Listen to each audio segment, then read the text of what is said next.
ăn thì cái nào dương tiếp A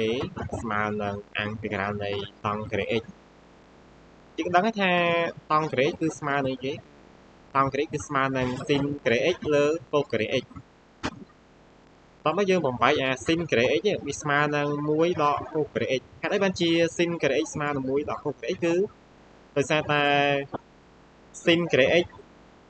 cô cái x cứ mà muối tóm bây giờ tiro sin cái x cái mà này chứ mà là muối đỏ cô cái x tóm bị bạn phần đắng hay dương tay phía bài mà tay bàn muối lơ cô cái x នេះគឺកូសក្រេ x លើកូសក្រេ x គឺស្មើនឹង1យើងដឹងថាអង្គទេក្តានី1លើកូសក្រេ x គឺស្មើនឹងសង់ x អង្គទេក្តានី1គឺ x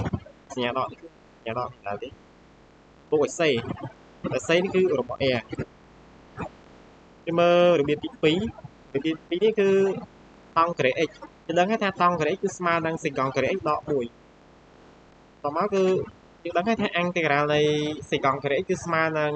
តង់ x អង្គទេក្តានី1គឺស្មើនឹង x បូក c គឺតែ c របស់ a យើងឃើញថារបៀបទី2គឺវាខ្លីជាងទី1